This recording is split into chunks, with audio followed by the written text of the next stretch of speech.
Hello, my name is Daniel Hodab, and we are having another study group session today with our great host, Gabriel Lugo. Hi, Gabriel. Hello, everybody. I'm grateful to be with all of you today again, and we're undertaking the most massive session in the Law of One, but it's not so scary. Appropriate word for today, Halloween, because it's actually not so deep, I would say. So still, I think it's fair to cover like half of it today, and then we're going to split the next half for next week. But today we have dialogues between quarantine, history. Let me see if I remember everything. Let me cheat on this.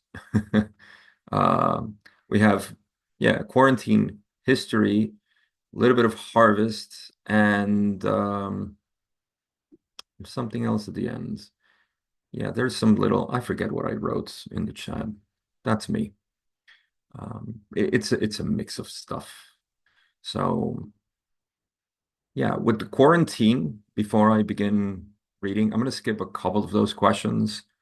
Um, I am not the best to talk about quarantine. I kind of understand the gist of it, but I feel like it falls into speculation, which I prefer not to do so much. I just don't feel too excited with that type of speculation as to how it works. But we can talk about some of the nuances of the quarantine. So that's the beginning of the session. And then we're going to move into some other topics, especially as it goes into the Orion group. And there is some discussion about free will, which that interests me a lot more. So we're probably going to start getting deeper into the session with that. Then there's harvest and other questions about history and the influence that the Orion group or the negatives have had in the past. Um, yeah, towards the end, we're gonna just move into some of that little sliver that I mentioned of mystical inner path, which again is just a sort of maybe me just seeing it everywhere, but um, that's where we're kind of going to end today. But with that being said, let's talk about quarantine. The way I understand quarantine is that there is a natural progression of things in life, in the universe. Energy, intelligent energy follows specific patterns. And so when there is some intervention in one way or another, there there's a fine line of free will that entities kind of move in, right? And that's the desire to help. And even on the negative side, they are sure that they're helping because that's their philosophy. So it's a way to service the only entity that exists, which is the creator in one specific path. So that's where I'm not sure at which point, of course, and this is the part where speculation can kick in, at which point this intervention from so-called other entities in the evolution of this planet has created so much of a disturbance in the free will of the natural progression in our planet that the quarantine had to be established as a sort of measure to not continue to interfere in the free will of the natural movement that should happen. And again, I don't even know what the consequences would be of not having a quarantine. Can we just uh, interfere? That really escapes my mind, and that's where I do not even desire to delve into. So, um, the first couple of questions are really about this quarantine. And you know what? I'm going to read a couple of them just to get an idea. And this starts the conversation with free will again. So Don's initial question is, I would like to ask, considering the free will distortion of the law of one, how can the guardians quarantine the earth? Is this quarantine within the free will distortion? And Ross says that the guardians guard the free will distortion of the mind, body, spirit complexes of third density on this planet sphere. The events which require activation of quarantine were interfering with the free will distortion of mind, body, spirit complexes, which, again, if you remember from our previous sessions, this was the intervention of moving the Mars population into Earth population at that time, 75,000 years ago. And I think that was the biggest intervention, right? There was also the intervention of Maldek, as we know, and that might have also, I don't remember if it's explicit in the law of one, but that's also an intervention. And then the allowing of different populations of other planets moving from second density to third density, like Deneb is one of the planets they discuss that were moved here because third density wasn't ready, if memory serves. And so they decided to move him here. So all of this intervening with or influencing the quarantine. I don't remember, I'm not sure. But these are the things that revolve around this topic of quarantine. So Don says in the second question, I may be wrong, but it seems to me that it would be the free will of, say, the Orion group to interfere. How is this balanced against the other concept you just gave? And Ross says the balancing is from dimension to dimension. The attempts of the so-called crusaders, the Orion group, to interfere with free will are acceptable upon the dimension of their understanding. See, like I said, their interference with us here is just their service. So it's acceptable.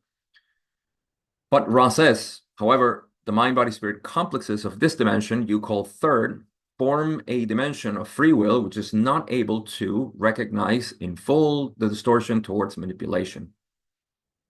Thus, in order to balance the dimensional variances in vibration, quarantine was set up. This being a balancing situation whereby the free will of the Orion group is not stopped, but given a challenge. Meanwhile, the third density group is not hindered from free choice. Again, so many things we can speculate from here in terms of how this mechanic works and why it had to be established. Why is there a challenge? But I don't think it's that fruitful, at least from my understanding, to discuss that. There are some questions about the quarantine and how it works. Again, if you're interested, we can go back to these. These are windows that exist. I don't feel like I can do honor to whatever that means. And that brings us to question, I would say 7.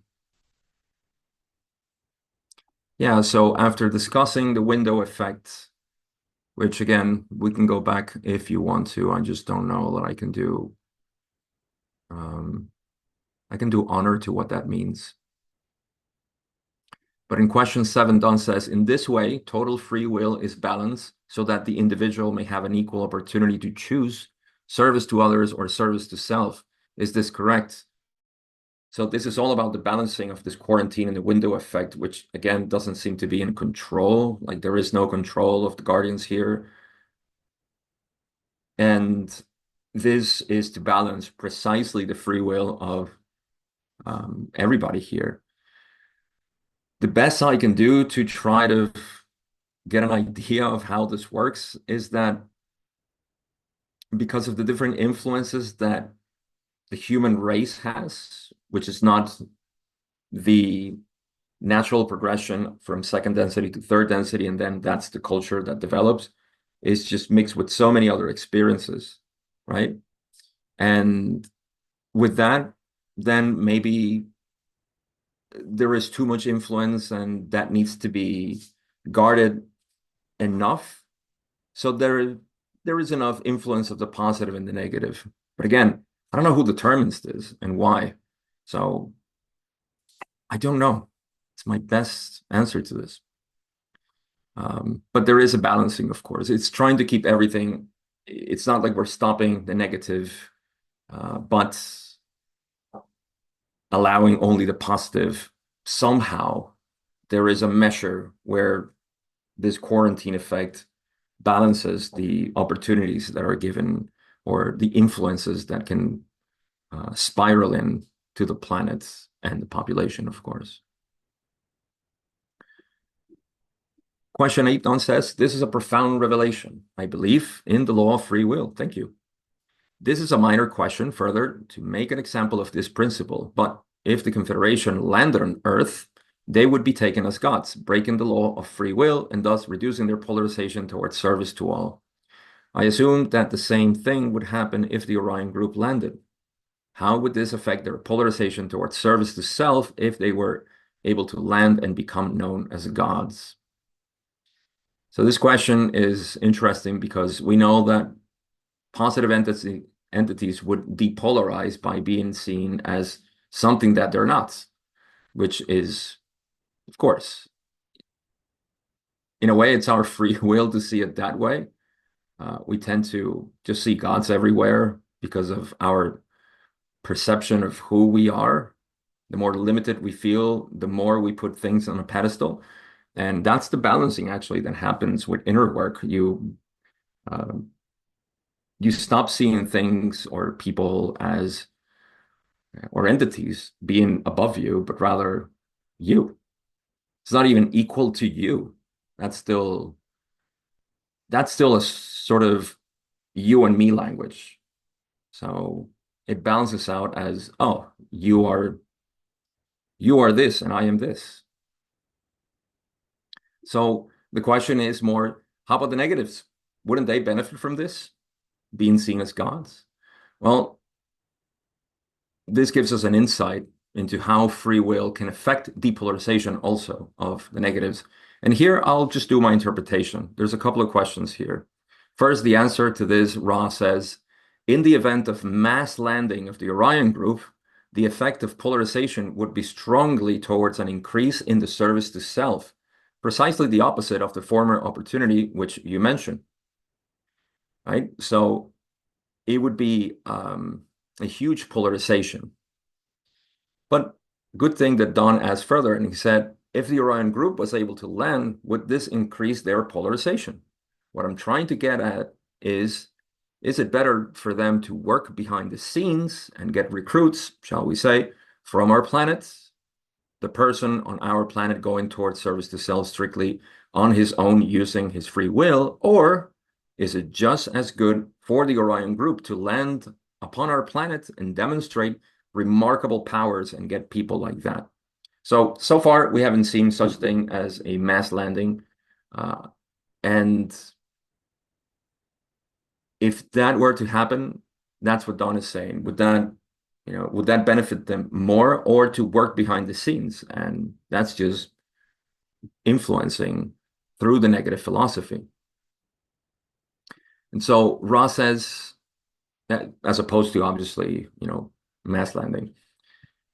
Ra says the first instance, which is working behind the scenes and simply influencing people, the first instance is in the long run, shall we put it, more salubrious, which means healthy or conducive to their goals, more salubrious for the Orion group, in that it does not infringe upon the law of one by landing, and thus its work through those of this planet. So that would be doing the influence from behind the scenes, which is what's happening at any point, right? In the second circumstance, they continue, a mass landing would create a loss of polarization due to the infringement upon the free will of the planet. So right from the beginning, it would be a loss of polarization. The possibility, of course, of maybe increasing their negative polarization, but the beginning, as Ra seems to suggest, would be a loss of polarization. They say, however, it would be a gamble. If the planet then were conquered and became part of the empire, the free will would be then reestablished. This is restrained in action due to the desire of the Orion group to progress towards the one creator. This desire to progress inhibits the group from breaking the law of confusion, which is another word for the law of free will. But the law of confusion is particular to third density um, because of the veil. So this mass landing is a gamble. They might not get the polarization that they want, and so they rather be cautious and just be gradual as opposed to throw that gamble.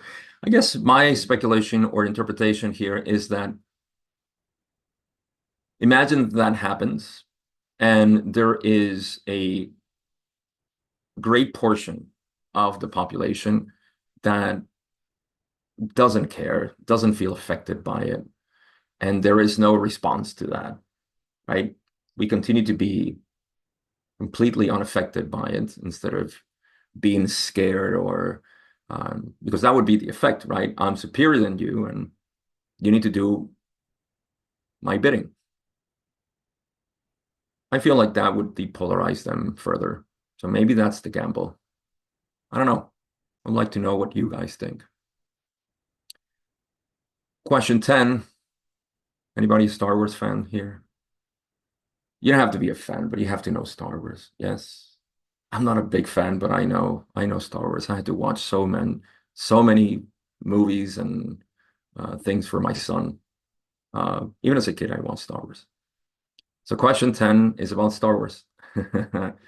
Don says, you mentioned the word empire in relation to the Orion group.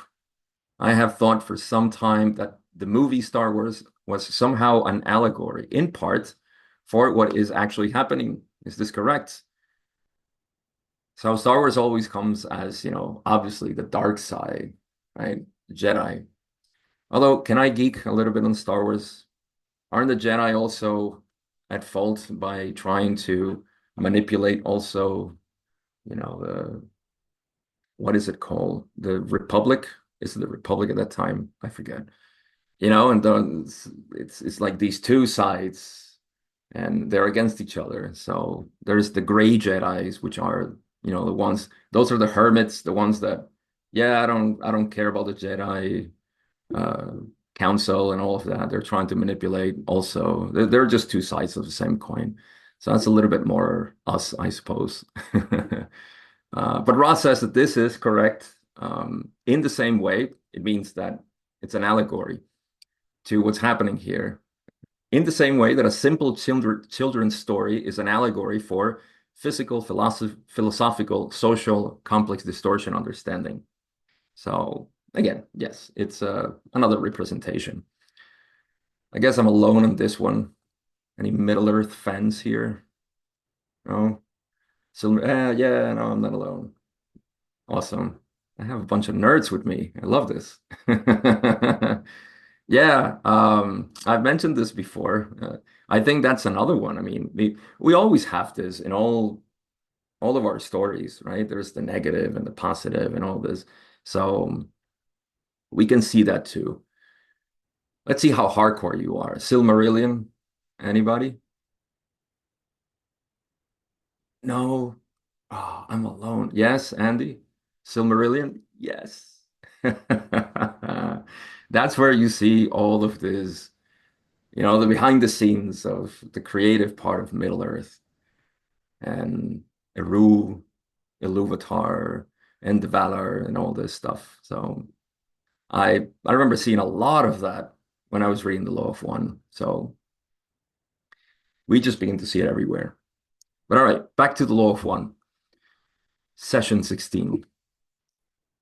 This is question 11. And Don is now asking about the harvest. He says, is there a harvest of entities oriented towards service to self, like there is a harvest here of entities oriented towards service to others? It's a good question at this point in the investigation. through the channeling. I don't think this question has come up yet, of course. And Ross says there is one harvest. Those able to enter fourth density through vibrational complex levels may choose the manner of their further seeking of the one creator. We know already that harvest is just simply the end of a cycle, and at the end of the cycle, there is just decisions to be made. The choice should have been made already, but you get my point. It's just life flows, and which side of the river are you, or are you stuck at the bank of the river?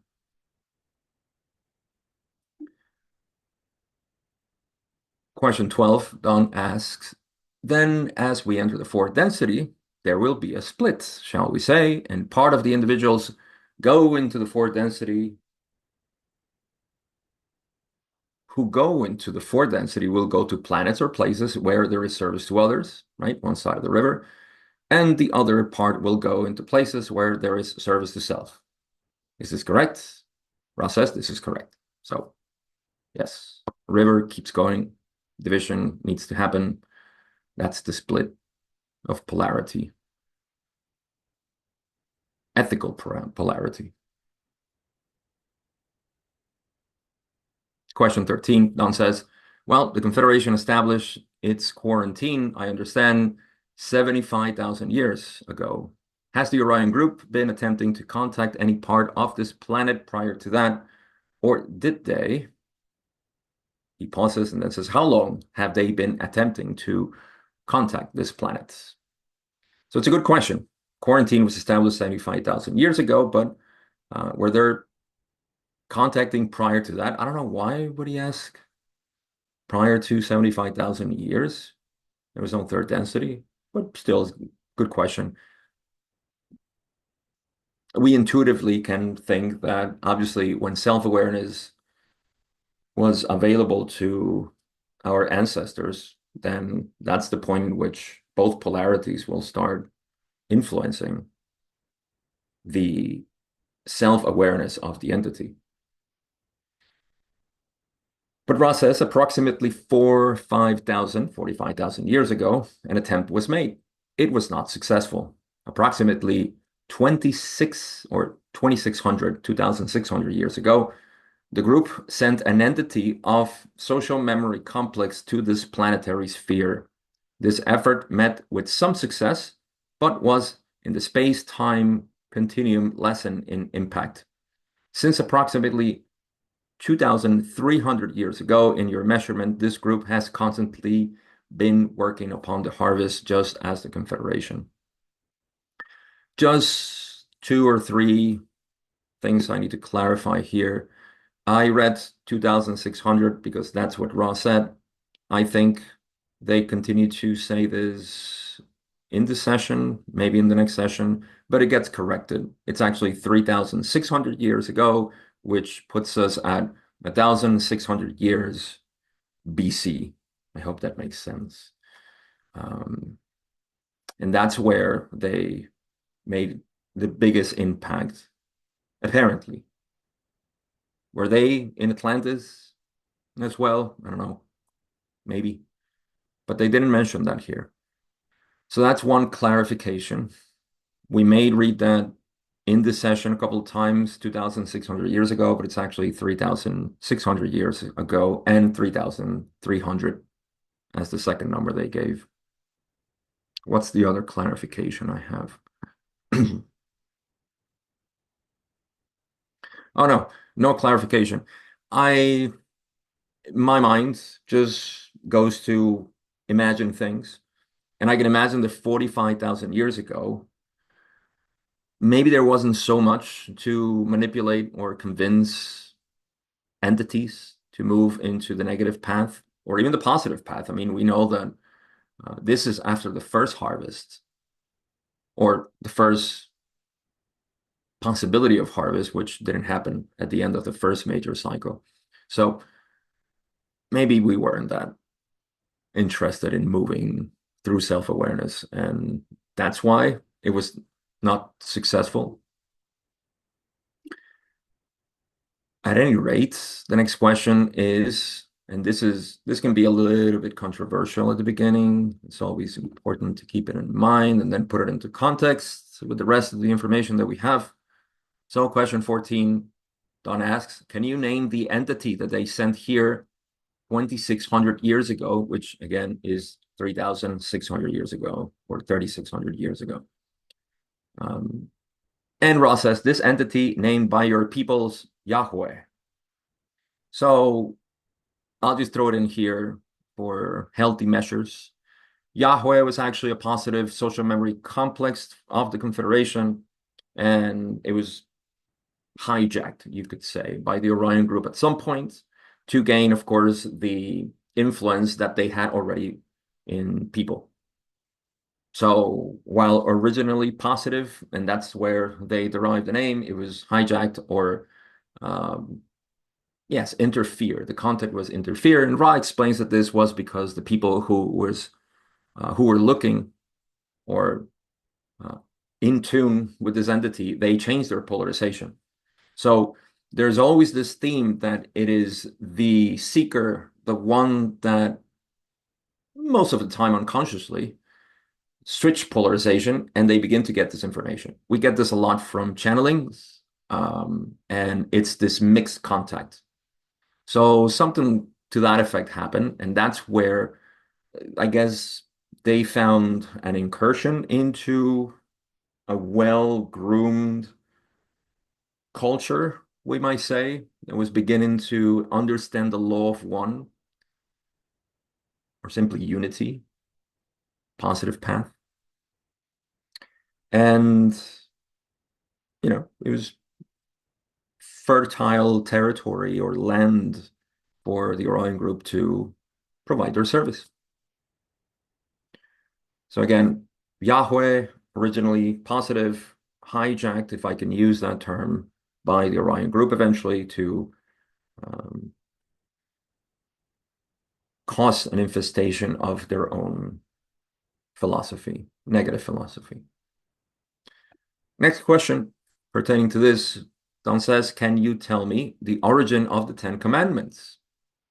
Ra says the origin of these commandments follows the law of negative entities impressing information upon positively oriented mind-body-spirit complexes. The information attempt to copy or ape positivity while retaining negative characteristics. I'm going to finish this and then I'll comment on this. 1616, Don says, was this done by the Orion Group? Ra says, this is correct. 17, Don says, what was their purpose in doing this? Why would they give 10 commandments that were sort of mixed with some negative information? Ra says the purpose of the Orion Group, as mentioned before, is conquest and enslavement. This is done by finding and establishing an elite and causing others to serve the elite through various devices, such as the laws you mentioned and others given by this entity. We have more. Now, let me just, before I start forgetting. So again, the thing we'll find about, no, you know what, I'm going to finish, then I can just go on a ramble. So question 18, Don says, was the recipient of the laws of the Ten Commandments positively or negatively oriented? This is the one known to us as Moses. Ra says the recipient was one of extreme positivity, thus accounting for some of the pseudo-positive characteristics of the information received. As with contacts which are not successful, this entity, vibratory complex Moshe, did not remain a credible influence among those who had first heard the philosophy of one. And this entity was removed from this third density vibratory level in a lessened or saddened state, having lost what you may call the honor and faith with which he had begun the conceptualization of the law of one and the freeing of those who were of his tribes, as they were called at that time space. If this entity, asks Don, was positively oriented, how was the Orion Group able to contact him? Ra says this was an intensive, shall we say, battleground between positively oriented forces of Confederation origin and negatively oriented sources. The one called Moshe was open to impression and received the law of one in its most simple form. However, the information became negatively oriented due to his people's pressure to do specific physical things in the third density planes. This left the entity open for the type of information and philosophy of a self-service nature.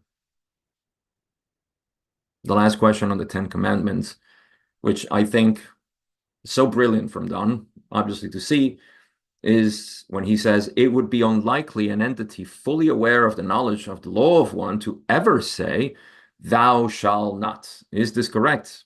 Yes, this is correct. You can never tell anybody you should not do this. Only suggestion. So here's the whole thing about the Ten Commandments. I have a sort of controversial point of view, which I love to stir the questions in people, and is that I believe there is no such thing as morality. There is no such thing as morality. Um, it is a good starting point to tell people, don't do this, you know? But in the ultimate understanding, there is no such thing as morality. Morality is derived from this understanding. Just like I would think you wouldn't hurt yourself physically or mentally if you knew it was you. So why would you hurt or cause damage or do anything that would hurt or cause suffering? That is you. It's only unconsciously that we do that.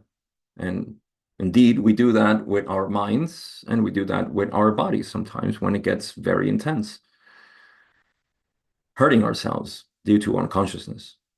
So again, there's no way. I love the Taoists who, in some way, they said that the law should never be written.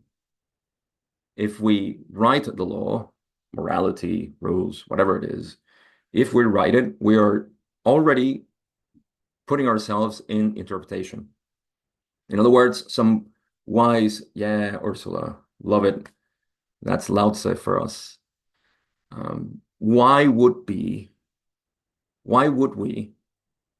write something, say somebody that we love and adore and very wise person, and writes some laws? It is up to us to interpret it. Once we interpret it, we begin to give a form to this and give it a couple of years, decades, centuries, and we end up with the judicial system that we have now. It's all about interpretation. It's not about truth at all. It's just about loopholes and so on, right? So we forget about what we began with. So that's the whole thing. Now, back to the story, what happened was that the people, like Ross said, they began to ask for more specific things to be done. And yeah, why do we need leaders? Again, this is a sort of gray thing because do some people need leaders? Yes, but in the ultimate sense, no. So you see the spectrum here. People need help. We can help, but help them or try to. And then in the ultimate sense, nobody really needs help. It's just your own help that you need. So what do we do? It's a big dilemma. There's a spectrum of unconsciousness and then full awareness of the law of one. What do we do there? These things happen. It's just the swaying back and forth of positive, negative, and the ever unfolding drama of unconscious beings. So was it wrong? No. Was it right? No. It was just what it was. So now we move a little bit more into Ra's history, which Don says, can you give me some kind of history of your social memory complex and how you became aware of the law of one? Very bold question. Can you explain all of this, Ra? And Ra gives like, this is an Instagram post of Ra. You'll see it. If you're reading it with me, you'll see that this is an Instagram post. That's what they did here. So check what they say. They say the path of our learning is graven in the present moment. There is no history as we understand your concept. Picture, if you will, a circle of being. We know the alpha and omega as infinite intelligence. The circle never ceases. It is present. Ah, that's beautiful. But here's an Instagram post. Instead of explaining everything from the densities, they just say the densities we have traversed at various points in the circle correspond to the characteristics of cycles. First, first density, we're going to go first uh, to 7 density and then the octave. First, the cycle of awareness. Second, the cycle of growth. Third, the cycle of self-awareness. Fourth, the cycle of love and understanding. Fifth, the cycle of light or wisdom. Sixth, the cycle of light, love, light, or unity. Seventh, the gateway cycle. Eighth, the octave, which moves into a mystery we do not plumb. So that's their Instagram post. It's a very brief explanation of something that is way deeper. And it's inviting. So this describes everything that we are. Even though we're talking about densities, I want you to keep in mind that these are your energy centers also. They are the same thing, and we all have access to all of this. In fact, that's the purpose of the adept, to bring the energy up to the 6th indigo ray, cycle of light, love, light, or unity. That's what everybody is doing in one way or another through inner work, bringing that energy there. Don says, thank you very much. In previous material, before we communicated with you, it was stated by the Confederation that there is actually no past or future. All is present. Would this be a good analogy? Ra says, there is past, present, and future in third density. In an overview, such as an entity may have removed from space-time continuum, it may be seen that in the cycle of completion, there exists only the present. We ourselves seek to learn this understanding. At the 7th level or dimension, we shall, if our humble efforts are sufficient, become one with all. Thus having no memory, no identity, no past or future, but existing in the all. I'm going to couple this with the next question where Don says, does this mean that you would have awareness of all that is? And here's a beautiful, beautiful answer, which must be contemplated by the mind until it ceases, and then it'll see it. Ross says, this is partially correct. It is our understanding that it would not be our awareness, but simply awareness of the Creator. In the Creator is all that there is. Therefore, this knowledge would be available. So, only awareness is aware. That's the truth. It is not your awareness that is aware and my awareness that is aware. There is only one awareness. As long as we identify, which is, the currency that we have for interaction here, right? As long as we identify there is past, there needs to be past for us to interact with each other. Yes, there is the present, which is really the only thing there is, but in our minds, there is past and future. So this is, like I said, the currency of exchange here in our planet. In our experience, I'm not going to say our planet, in our experience.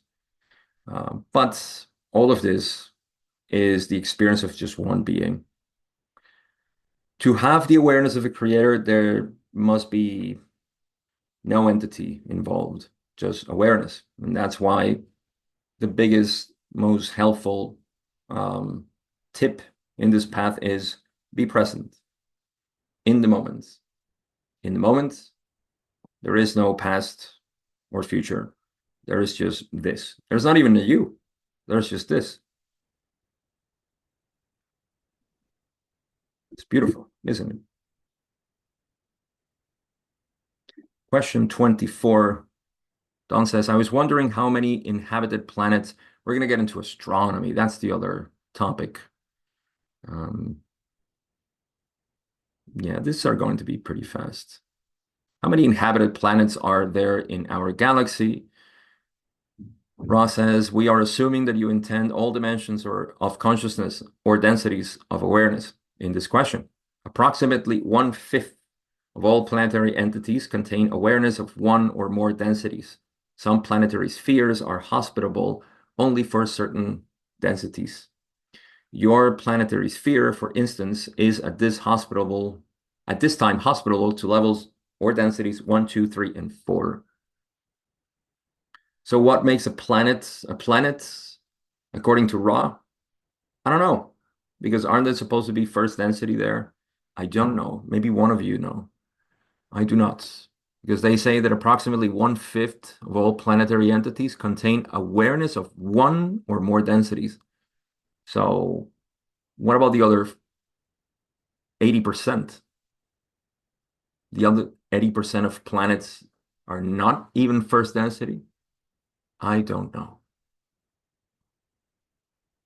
And then what is first density? Wow, we can go on a rabbit hole there. Don says, well, roughly how many total planets in this galaxy of stars that we are in have aware life regardless of density? So even from first density. And the number is actually approximately 67 million planets. I'm not sure if those numbers match our vague calculations in astronomy, the possible life, but I think we always look for self-aware entities. So I don't think that would be fair. I don't know. I've never done this investigation. Don says, can you tell me what percentage of those are third, fourth, fifth, sixth density, etc.? Roughly, very roughly. Ross says a percentage, 17 for first density. Oh, I know I did this summing, maybe somebody, Josh, I'm looking at you. You can get all the percentage of all of this and how many of these are third, fourth, fifth, sixth density. I don't know if we can extrapolate to second and first, but I'm not going to get into that. I'm just going to read what Ross said. A percentage of 17% of these that are that have some sort of awareness. Yes. 17 are first density, 20% for second density, 27% for third density. That's a lot. 16% for fourth density, and what is it? 6% for fifth density. The other information must be withheld. I don't know why. The free will of your future is not making this available. Why? I don't know. We shall speak on one item. There is a fairly large percentage, approximately 35% of intelligent planets, which do not fit in the percentiles. I don't know why or how. These mysteries are of 6 and 7 density and are not available for our speaking. So fine, Ra, don't tell us about it. So Don says, well, this first 5 densities have all of them progressed from third density by knowledge and application of the law of one. Ron says this is correct. Don questions, then the only way for a planet to get out of the situation that we are in, or the only way for the population, is to become aware of and start practicing the law of one. Is this correct? Ron says this is correct. Can you tell me what percentage of third, fourth, fifth density planets which you have spoken of here are negatively polarized towards service to self?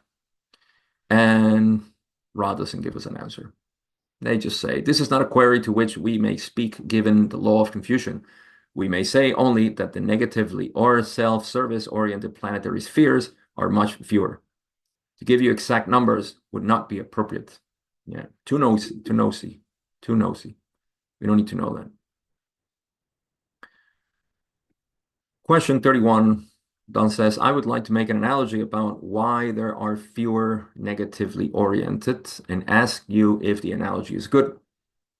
Like Ra tends to say, this will be the last question that I will cover for today. And then we're going to move into a different topic next week.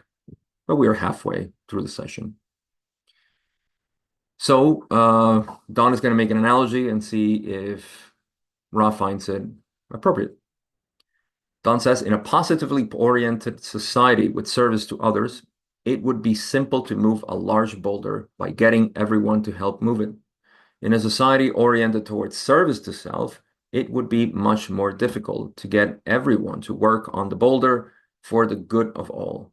Therefore, it is much easier to get things done to create the service to other principle and to grow in positively oriented communities than it is in negative. Is this correct? And Ross says, yes, this is correct. So that's why we get, I don't know how much the numbers that we have of harvest are related to this question that Ra didn't answer, but we do have numbers that 60% of harvests are positive, 30% are mixed, and then 10% are negative, right? But that doesn't necessarily mean that 10% of the planets are negative. Uh, do they check with this? I'm not sure. But those are the numbers we have. And I've never actually taken an interest in comparing it or investigating what the relationship would be with the amount of planets that are negative, the question that Ra didn't answer. But there you have it. That's the first half of this session. And we have about 30 more questions or 30. Yeah, 20 something more to go for next week. That's all I got for today. Thank you, Gabriel. Thank you very much. There are a lot information inside that session. For me, it was very interesting to see the first, when I read it the first time about the Ten Commandments. Uh, but when I read it, it was came out that yes, actually turns out in the respect of free will, you never say you shouldn't do that, you shouldn't do that. Anyway, now the participants have a possibility to ask questions or make comments. If you wish to, just raise your hand or write your question in the chat. We have a first one already. Josh, go ahead. Yeah. Hi, everyone. Thank you, Gabriel. It was a great session as always. Um, just one thing you mentioned about the planets, not a bunch of planets not even being in first density. That reminded me that when Don had asked Ra if there was a planet behind the sun, and Ra used the explanation that it had not separated from the creator. So I guess something that's not even yet in first density is still in unity with the creator, yet somehow was manifested physically, but it is very confusing.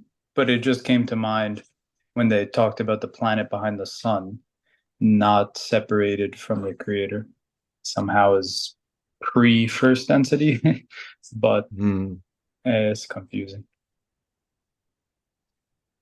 Yeah, that's a great reminder. I forgot about that, which is, yeah, I can only think maybe, um, just building upon what you said, that planets begin to form in time space, so they're not really visible to space time until they start to materialize, just like an idea or a thought starts to materialize. Maybe that would be, that's not really first density in space time, but it's already in the works somehow. But yeah, that goes way beyond my capacity and my pay rate here. So I don't know. That's all I got. Thanks, Josh. Good reminder. Yeah, I have a comment on that one. What came in my mind when we talk about these planets, what Josh just said. What about those ones which has been destroyed, like somehow Mars or Marduk? They're going back to first density, or what is it going to be then? Good question, Great right? question. Goes back to the creators somehow. I don't know. Or we are only seeing it in the different way because they are in the different frequency already and we can't see it anymore. But anyway, just my thoughts. Then we have another comment question from Robert. Robert, go ahead.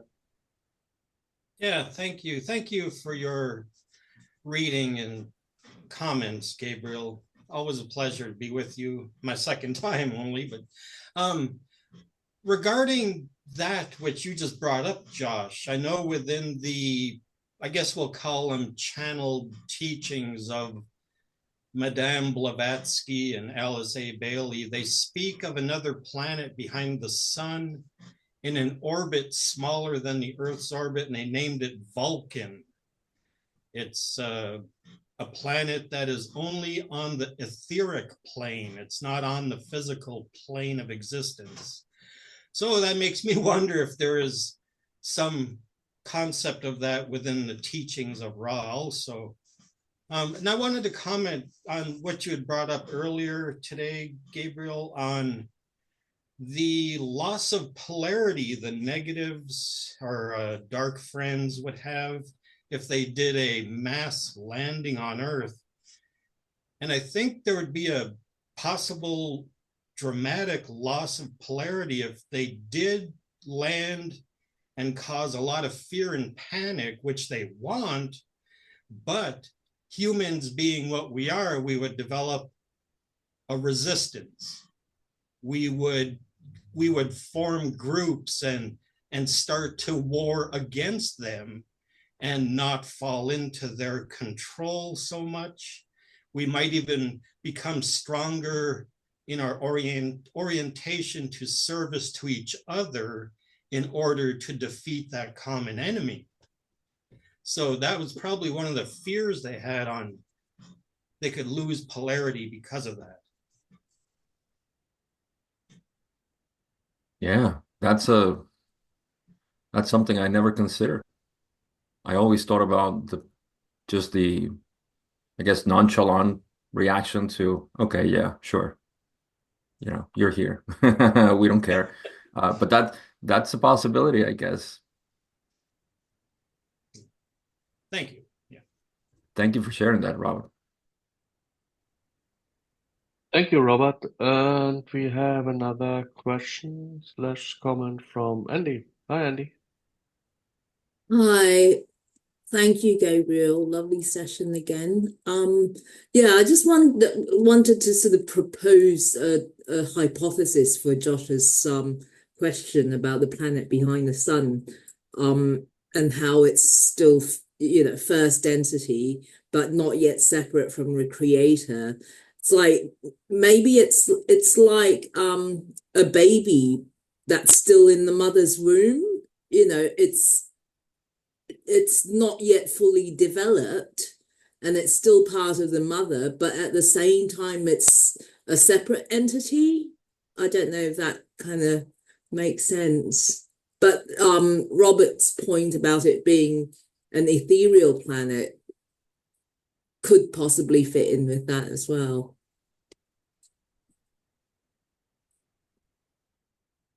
Yeah, that's sort of my thought as well. It must be thanks to what Josh shared and Robert also solidify that I can just think about it needs to be first in the mind before it moves out, right? To space time. So it is within the collective mind of this logos, for example, and there are many other stars that have sort of idea of what they want to create. Yeah, it gets into that realm of imagining what's happening. So, but I think that would be accurate within the law of one model.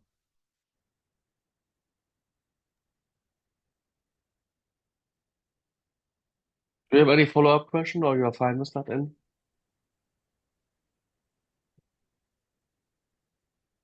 Okay. Then we go to Ursula. Hi, Ursula.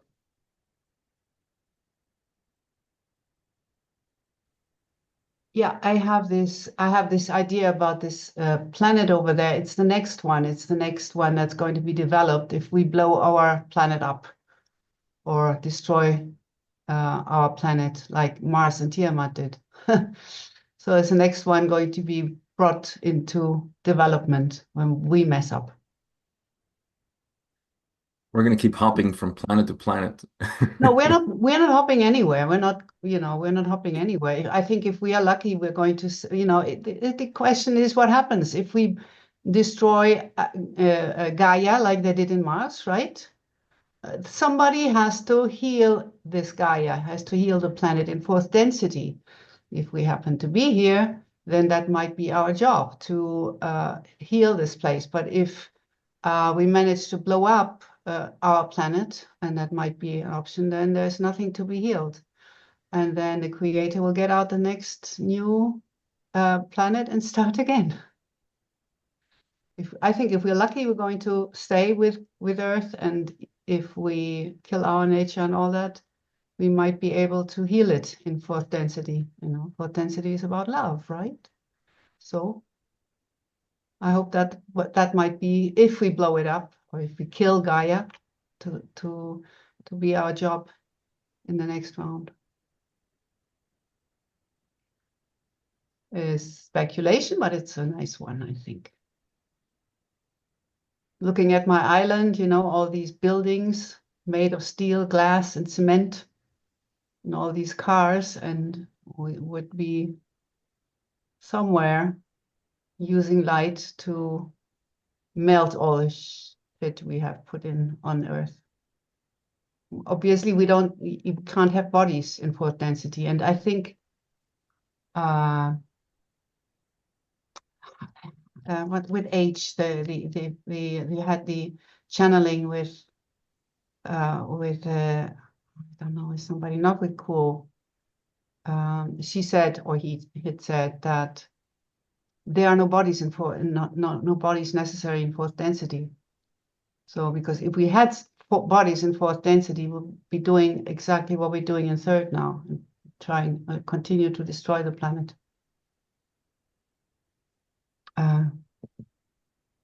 What was the channeling? H wasn't Cool. I don't know. Anyway, bad brain. So sorry, that's it. Thank you very much for sharing your thoughts, Ursula. Yeah. We have another question from Josh. Go ahead, Josh.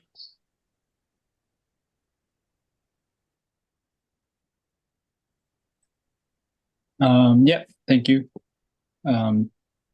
Just a real quick, my thought in regards to what you shared, we definitely do have bodies in fourth density,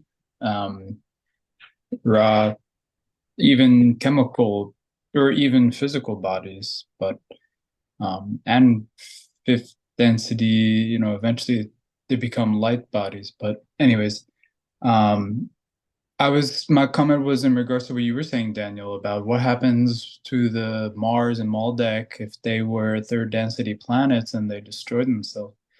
It was an interesting question, interesting thought. I think Mars, they destroyed their atmosphere, so the third density biological life couldn't live. But I would imagine that the planet itself remained third density because it wasn't blown up. I could be wrong. Whereas Maldek, it's really confusing because it literally split into different pieces. So yeah, right. If you were third density and now your hundreds of pieces are each piece third density, everything is consciousness. Maybe it's like a social memory complex where now it's made up of lots of little pieces instead of one entity. It's all the different asteroids are Maldek together. But yeah, that's really interesting. I'd be curious to hear what Quo says about it. Let me give you some food for further speculation. You can also consider what happened to the inner planes of Mars. So then you can also think about it. But and we have another question or comment from Suwen. Hi, Suwen. Oh, I just want to comment on what Ursula said, that we are not going to be able to blow up our planet. We're not going to be destroy the planet, like even Mars wasn't destroyed, as Josh said, because the planet Earth, the Gaia, has already entered the first density. All we can do is destroy ourselves. And if we can destroy ourselves, our soul will go to wherever we need to be. So there's no fear there. I think the Confederation also have decided to, if we're really going to do some nuclear damage, where they will try to stop that somehow. Because a nuclear reaction does not only affect space-time. I think it has it affects time-space somewhere as well. So, there is not just our free will, but others' free will as well. That's my understanding. Thank you. Thank you very much, Suwen. Interesting point as well. And if we have any, Robert wanted to ask something else. Go ahead. Yeah. Thank you, Sue. And that brought up something I remember reading once, how when they were speaking of the effects of nuclear weapons, it had like reverberations that echoed through time and space. It's just such a powerful, rapid, destructive element. They don't want to see that happen here on this planet. So our being protected is utmost right now. And I'm pretty sure even humans will survive this. We're on a good path, I believe. Totally agree.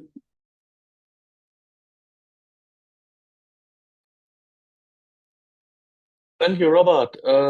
Then we would just give an opportunity to Gabriel to say goodbye and maybe give us some closing words. Yes, I will abandon the call now, as things in daylight saving times are still kind of messy this week. But I don't have anything from this session that I want to emphasize, as it wasn't too close to my heart in terms of the mystical heart of the Law of One. But yeah, I think I'll just want to thank you all for sharing your thoughts and your views and lay them here for everybody to also contribute and rethink them. I appreciate just the amount of people are here and wanting to just play with this information and get our minds going. That's enough reward for all of us. So yeah, thank you everybody. We haven't finished session 16 yet. Like I said, next week we'll finish the other half. Thank you. Thank you very much, Gabriel, and I'm sure we will touch your heart in the second half of the session. See you at next week. Thank you very much, Gabriel. Thank you.